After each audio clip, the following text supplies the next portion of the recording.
सुप्रभात बच्चों, कैसे हैं आप सब। उम्मीद करती हूँ कि आप सब अपने घर पर सुरक्षित होंगे। आज की कक्षा में हम सबसे पहले तिथि देखेंगे। श्रावण, यहाँ पर शुक्ल एकादशी। आज की तिथि आपको डिस्क्रिप्शन बॉक्स में मिल जाएगी, आप वहाँ से देखकर आज जब भी आप वर्क करेंगे बुक में, आप वहाँ पर हिंदी और इंग्लिश डेट दोनों लिखेंगे। हिंदी तिथि भी लिखेंगे और इंग्लिश डेट भी डालेंगे। विक्रम संवत 2077।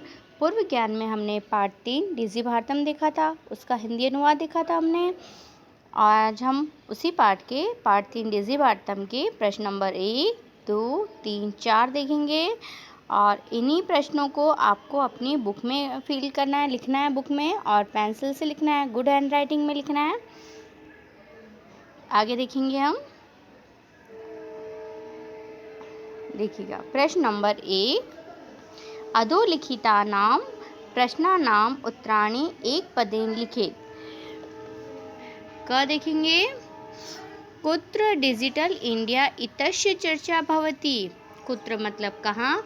आपको जिन शब्दों का प्रश्न के अंदर भी जिन शब्दों का अगर अर्थ नहीं आता हिंदी अर्थ, तो आप वहाँ पर पेंसिल से लिख लीजिएगा, क्योंकि जब आप एग्ज़ाम में याद करेंगे तब आपको अगर प्रश्न की हिंदी नहीं आई तो आपको आंसर भी अगर याद होगा तो भी आपको याद नहीं आएगा। आपको प्रश्न की हिंदी आना भी ज़रूरी है।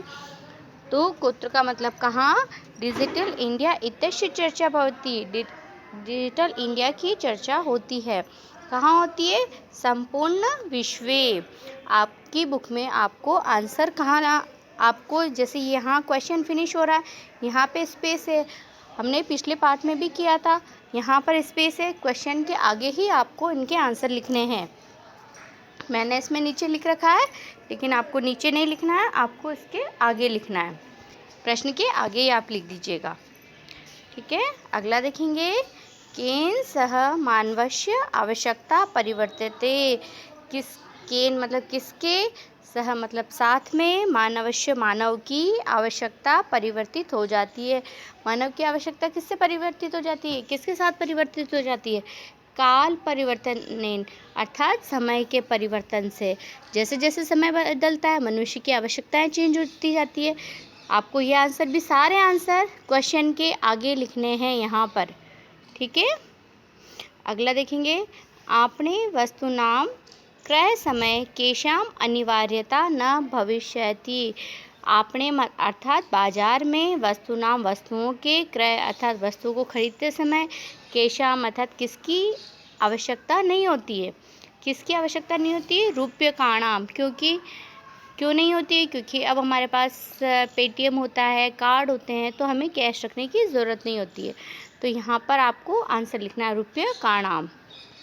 अगला देखेंगे, कस्मिन् उद्योगे वृक्षा उपयुज्यन्ते।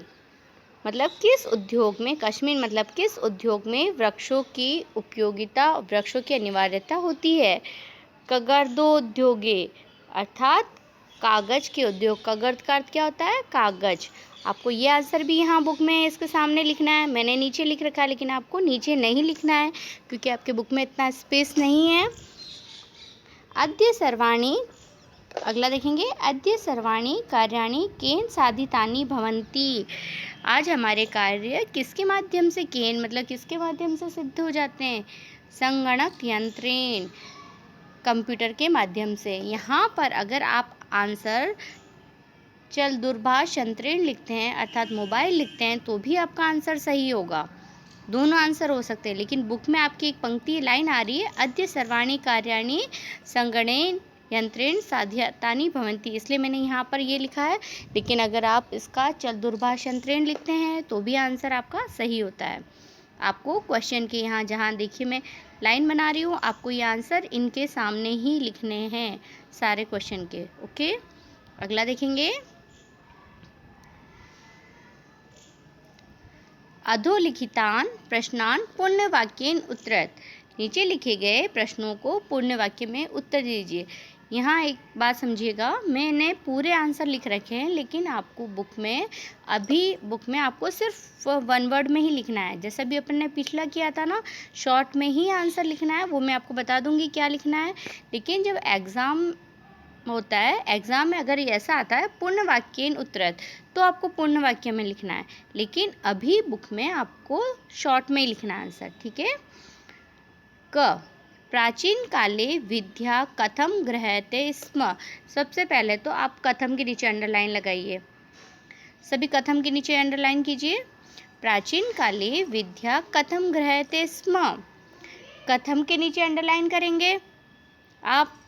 अब देखिए, प्राचीन काल में विद्या कैसे ग्रहण की जाती थी, तो श्रुति परंपरा से, श्रुति परंपरा से, अर्थात सुन के ग्रहण की जाती। तो देखिए पूरा आंसर सेम हो रहा है, प्राचीन काले विद्या श्रुति परंपराएं गहते। इसमें कथम की जगह यहाँ पर क्या आ रहा है, कथम की जगह क्या आ रहा है, श्रुति परंपराया। तो आपको कथम के नीचे अंडरलाइन करनी है, और ये श्रुति परंपराएं कहाँ लिखना है, यहाँ पर लिखना है, क्वेश्चन के आगे। आपकी बुक में आपको यहाँ पर श्रुति, यहाँ लिखना है परंपराया, ठीक है। आपको बुक में यहाँ आगे क्वेश्चन के आगे आंसर लिखना है, कथम के नीचे अंडरलाइन कीजिएगा और श्रुति परंपरा, ये आपका आंसर है। वृक्षाणाम कर्तनम कथम न्यूनता यशति। वृक्षों की कटाई को हम कैसे कम कर सकते हैं, कैसे रोक सकते हैं, वृक्षों की कटाई को कैसे रोक सकते हैं हम। अगर हम कंप्यूटर का ज़्यादा से ज़्यादा उपयोग करेंगे तो कागज़ नहीं चाहिए होंगे, और कागज़ किससे बनाए जाते हैं, वृक्षों से, तो वृक्षों की कटाई वैसे ही रुक जाएंगे। तो इसका आंसर होगा संगणकस्य अधिकाधिक प्रयोगेन। यहाँ पर इसमें भी आप कथम के नीचे अंडरलाइन कीजिए, पूरा ऐसे ही हो जाएगा, कथम को हटा देंगे, संगणस्य अधिकाधिक प्रयोगेन वृक्षाणाम कर्तन न्यूनता यास्यति। तो आपको ये वाला आंसर इसी के क्वेश्चन के यहाँ आगे लिखना है। अगला हम देखेंगे, चिकित्सालय कस्य आवश्यकता अद्य नानुभूयते। चिकित्सालय में कस्य अर्थात किसकी आवश्यकता आज अनुभूत होती है। तो कस्य की जगह हम आंसर लिखेंगे रूप्यकाणा, कस्य की जगह क्या होगा, रूप्यकाणा। तो आपको आंसर यहाँ लिखना है, चिकित्सालय में आज हमें रुपयों की आवश्यकता अनुभूति नहीं होती है। क्यों नहीं होती है, क्योंकि हमारे पास एटीएम होते हैं, पेटीएम होते हैं, दूसरे बहुत सारे साधन होते हैं पे करने के लिए। तो चिकित्सालय में किसकी आवश्यकता नहीं होती, अद्य नानु, नानु मतलब नहीं, अनुभूति होती है रुपयों की। वयम कस्या दिशे अग्रेसाम, हम कौन सी दिशा में बढ़ रहे हैं, कस्य को अंडरलाइन कीजिए। हम डिजिटल भारत की इस दिशा में बढ़ रहा है। तो आपको आंसर यहाँ डिजी भारतम लिखना है।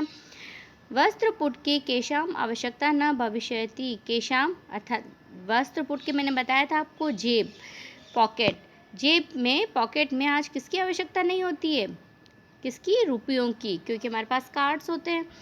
वस्त्रपुट के रूप्यकाणाम आवश्यकता न भविष्यन्ति। मैं एक बार इसको वापस बता रही हूँ कि किस किस के नीचे, कथम के नीचे आपको अंडरलाइन करनी है, और ये इसका आंसर है, आपको यहाँ लिखना है। एक बार आप चेक कर लीजिएगा, रॉन्ग नहीं होना चाहिए, यहाँ कथम के नीचे, और इसका आंसर है ये। आपको आंसर यहाँ क्वेश्चन के सामने ही लिखना है, और गुड हैंड राइटिंग में। यहाँ पर देखिए नंबर 3 में कस्य, और इसका आंसर होगा रूप्यकाणाम।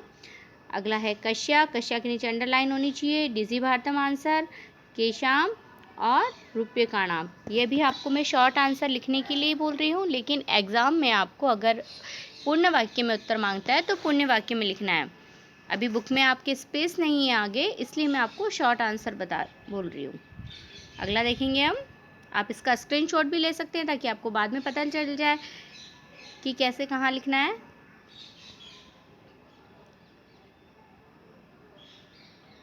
अगला देखेंगे, रेखांकित पदों के आधार पर प्रश्न का निर्माण करना है। हमें जो आंसर दिए हैं हमें उनका प्रश्न बनाना है। तो पहला होगा, भोजपत्रोपरि लेखनम आरब्धम, मतलब भोजपत्रों पर लेखन कार्य आरंभ हुआ था। अब यहाँ पर देखिए लेखनम पर अंडरलाइन है, तो इससे क्वेश्चन बनाना है, लेखनम नहीं आना चाहिए हमारा प्रश्न बनाते समय। तो भोजपत्र पर किसका आरंभ हुआ था, बन गया क्वेश्चन। तो किसका, उसे क्या कहते हैं, किम। हमने प्रश्न बनाया भोजपत्रोपरि किम आरब्ध, तो इसके आगे आपको अपनी बुक में सिर्फ किम लिखना है। इस लाइन के आगे सिर्फ आपको किम लिखना है, अभी आपको पूरा नहीं लिखना है। यहाँ पर भी आपको शॉर्ट में लिखना है, किम लिखना है। लेकिन याद रखिएगा, जब एग्ज़ाम में आप क्वेश्चन बनाते हैं तो यहाँ देखिए, ये क्वेश्चन बनाया है तो क्वेश्चन मार्क लगाना आपको ज़रूरी है, प्रश्नवाचक चिन्ह लगाना ज़रूरी है। जब भी आप इसका आंसर लिखेंगे, प्रश्न बना रहे हैं, तो प्रश्नवाचक चिन्ह लगाना ज़रूरी है। ठीक है, अभी आपको बुक में शॉर्ट में लिखना है। ख देखेंगे, लेखनार्थम कगर्दस्य आवश्यकता अनुभूति न भविष्यति। लेखन कार्य के लिए कगर्दस्य अर्थात कागज की आवश्यकता नहीं होती है। अब इसका प्रश्न किस तरीके का, ये कगर्दस्य नहीं आना चाहिए। प्रश्न बनाएंगे, हिंदी में बनाओ पहले। लेखन कार्य के लिए किसकी आवश्यकता नहीं होती, की अनुभूति नहीं होती है, तो किसकी को क्या कहते हैं संस्कृत में, कश्य। तो हमने बना दिया, लेखनाथ कगर्दस्य की जगह लगा दिया कश्य, आवश्यकता न अनुभूति स्म। तो इस प्रश्न के आगे भी आपको यहाँ पे कश्य लिख देना है। अगला, विश्राम गृहेषु कक्ष सुनिश्चितम भवेत्। विश्राम गृह में कक्ष को निश्चित करने, विश्राम गृह कक्ष में को निश्चित किया जाता है। विश्राम गृह में अपन क्या करते हैं, आराम करते हैं। तो यहाँ पर कुत्र, कहाँ, कक्ष सुनिश्चित होता है। विश्राम गृहेषु के जगह पे क्या आएगा, कुत्र। यहाँ पर देखिए, आपको इसके आगे यहाँ पर आंसर लिखना है। बुक में आपको ऐसे ही फील करना है। ठीक है, शॉर्ट में आंसर लिखना है, एग्ज़ाम में आपको फुल आंसर लिखना है। और याद रखिएगा, फिर वापस बता रही हूँ कि जब हम प्रश्न बनाएंगे तो प्रश्नवाचक चिन्ह भी लगाना जरूरी होता है। अगला, सर्वाणि पत्राणि चल दूरभाष यंत्रे सुरक्षितानि भवन्ति। सभी पत्र, सभी टिकट हमारे मोबाइल में चल दूरभाष यंत्रे अर्थात मोबाइल में सुरक्षित भवन्ति रहते हैं।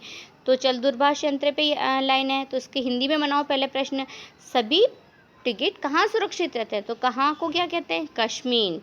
सर्वाणि पत्राणि कश्मीन सुरक्षितानि भवन्ति। सभी पत्र कहाँ सुरक्षित रहते हैं, यहाँ पर आपको क्वेश्चन के आगे यहाँ पर आपको वापस कश्मीन लिखना है। वयम उपचारार्थम चिकित्सालयम गच्छामः। हम, वयम मतलब हम सब, उपचारार्थम मतलब उपचार के लिए, चिकित्सालय गच्छामः जाते हैं। तो उपचारार्थम के नीचे अंडरलाइन है, तो पहले हिंदी में प्रश्न बनाओ कि हम सब किसके लिए चिकित्सालय जाते हैं। किसके लिए को क्या कहते हैं, किमर्थम। वयम किमर्थम चिकित्सालयम गच्छामः। आपको ये जो अंडरलाइन कर रखी है, ये आपके आंसर रहेंगे। आपको यहीं क्वेश्चन के सामने ही यहाँ आंसर लिख देना है, इनके सामने ही लिख देना है। लेकिन फिर बता रही हूँ, याद रखिएगा, क्वेश्चन बनाते समय जब आप पूर्ण वाक्य में बनाएंगे एग्जाम में, तब आपको प्रश्नवाचक चिन्ह लगाना है। अभी आपको सिर्फ शॉर्ट में लिखना है। आगे देखिए, आपके बुक में 2 शब्द, इस क्वेश्चन नंबर 4 में 2 शब्द गलत दिए हैं। उन शब्दों को हम यहाँ पर करेक्शन करेंगे। मतलब यहाँ पे जो ये आंसर दिए गए हैं ना बेटा, इनके अंदर आपके बुक में 2 शब्द गलत छपे हुए हैं। तो आप उनको मैच मत, आप ये जो मैं आंसर बता रही हूँ, आप इनके सामने ही इनको लिख लीजिएगा, क्योंकि बुक में आपके गलत प्रिंटिंग हो रही है। ठीक है, आप ये जो है इसी के सामने इनका आंसर लिख लीजिए। जैसे हमें उदाहरण के अनुसार विशेषण विशेष्य का मिलान करना है, या फिर आप चेंज भी कर सकते हैं उन्हें।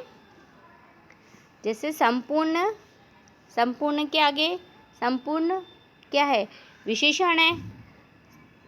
विशेषण किसे कहते हैं पहले ये बताइए। जो शब्द संज्ञा व सर्वनाम की विशेषता बताते हैं उन्हें विशेषण कहते हैं, और जिसकी विशेषता बताई जाए उसे विशेष्य कहते हैं।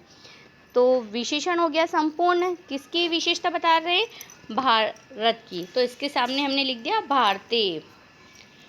मौखिकम, मौखिकम का अर्थ होगा ज्ञानम। आपकी बुक में देख लीजिएगा, आप उससे मैच कर लीजिएगा, ज्ञानम। मनोगतः, मन के भावा, मनोगतः भावा। टंकिता, सामग्री, सामग्री ऑप्शन आपके उसमें नहीं दिया हुआ है। आप देखिएगा मनोगता भावा भी नहीं लिखा हुआ है, जो मैंने सेकंड का लिख रखा है। ये आपके जो एक्स्ट्रा उसमें जो शब्द आ रहे हैं उनको काट के आप उसकी जगह लिख सकते हैं। भावा और सामग्री शब्द आपके उसमें नहीं होंगे, बुक में जो है वो रॉन्ग छपा हुआ है। मनोगता भावा, टंकिता सामग्री, महान उपकार, मुद्रा विहीन विनिमय। आप इन विशेषण के सामने ही या तो इनको लिख लीजिए, या फिर जो रॉन्ग विशेषण 2 लिखे हुए हैं उनको कट करके ये 2 विशेषण उनकी जगह पर लिख दीजिए और मैच कीजिएगा। आपको ये वर्क पेंसिल से करना है और सबमिट कराना है। मैं आपको एक बार इस क्वेश्चन के बारे में फिर बता रही हूँ कि आपकी बुक में ये 2 वर्ड नहीं हैं। आपकी बुक में 2 वर्ड जो छपे हुए हैं वो गलत हैं। आपको उन दोनों वर्ड को काट के ये वर्ड लिखना है उनको। इसमें आप देख लीजिएगा कि कौन से वर्ड आपके नहीं आ रहे हैं, या फिर आप इसके इन वर्डों के सामने भी इनका आंसर लिख सकते हैं। ये इसके बिल्कुल सही आंसर होंगे। ठीक है, आपको ये वर्क पेंसिल से करना है और सबमिट कराना है। Thank you.